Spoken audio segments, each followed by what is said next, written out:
the nature of your emergency?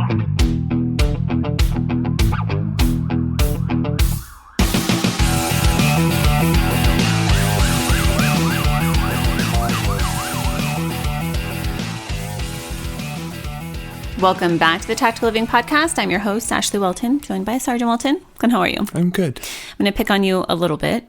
So you've had a crazy last 2 weeks, and we're getting ready to leave for CPAC, going to Texas. And this past week in particular, something that I've paid attention to that you might have not recognized is that when you have come home, or even throughout the day, having these bits and pieces of time, you have done this thing where you've been a little bit more hyped up than usual.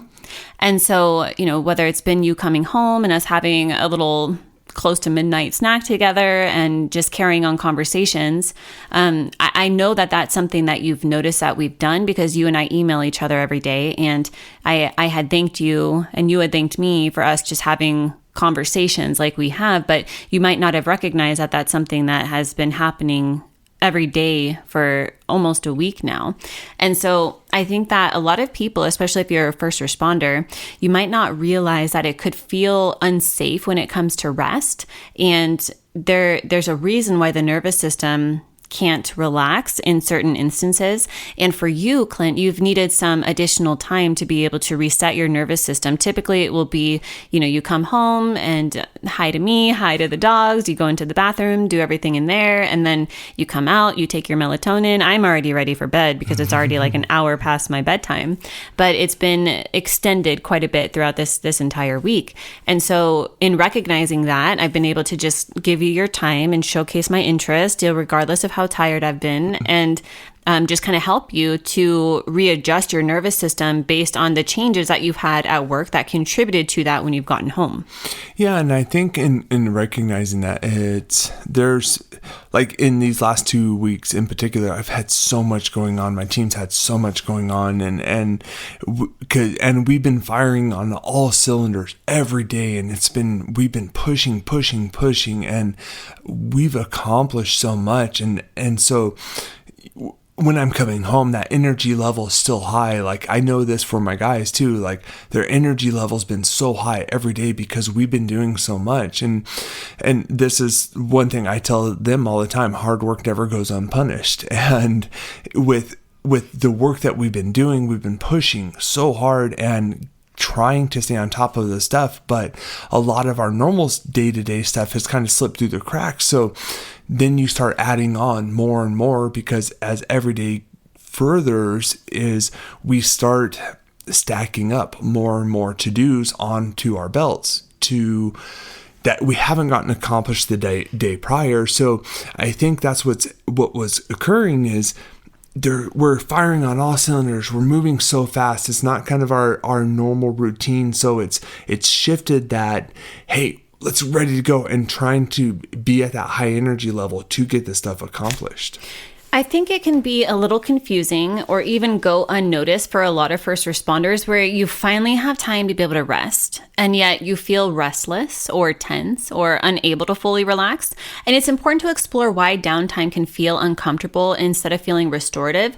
And when your nervous system is conditioned for alertness or productivity, readiness, stillness can feel super unfamiliar or even unsafe. And that struggle isn't laziness. It's not a lack of discipline. It's a body that's basically learned survival through consistent activation all of the time.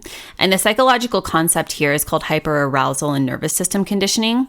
And it basically happens when the nervous system remains at this heightened state of readiness, even when you're in a safe environment. And over time, first responders might associate activity with safety and then stillness with vulnerability, and it makes rest feel unsafe rather than being restorative.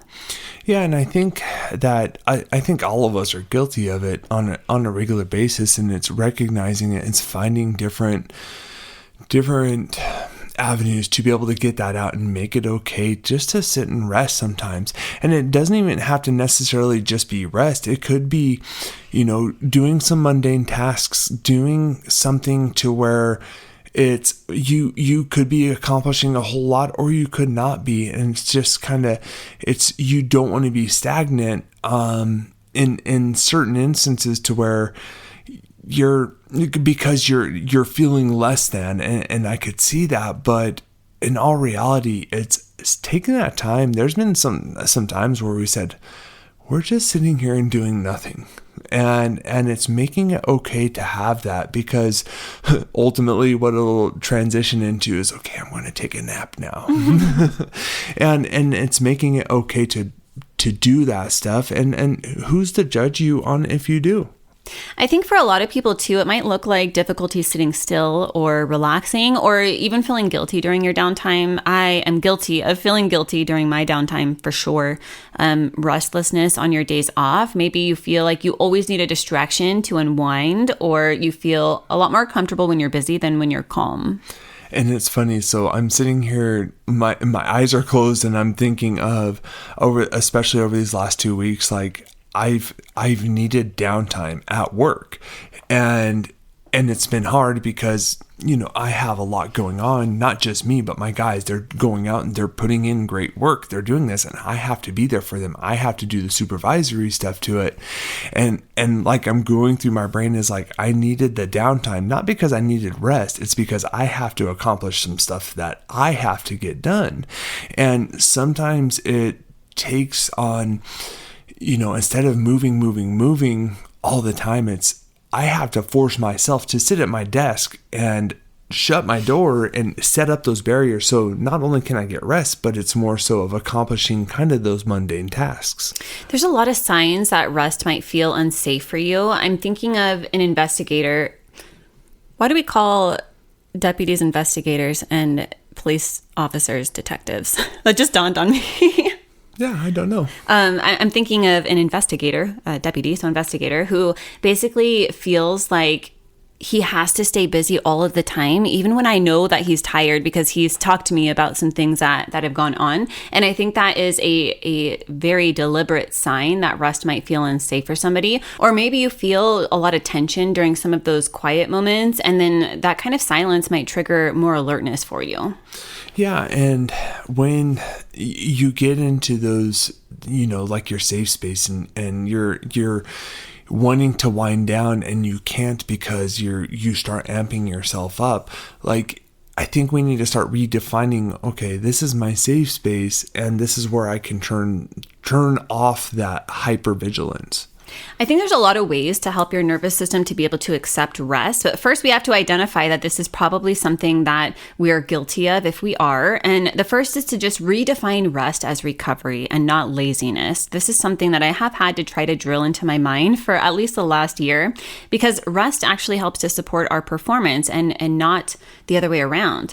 And when you start with small, still moments of quietness every single day, it helps to be able to build on things gradually. And this could be in any type of modality that you want, whether it's just literally putting down your phone or your laptop, or turning off the computer, or turning off the television, just having a quiet moment. We've said before that so many people, they don't allow themselves to be able to escape all things tech and then to just sit there in the quiet.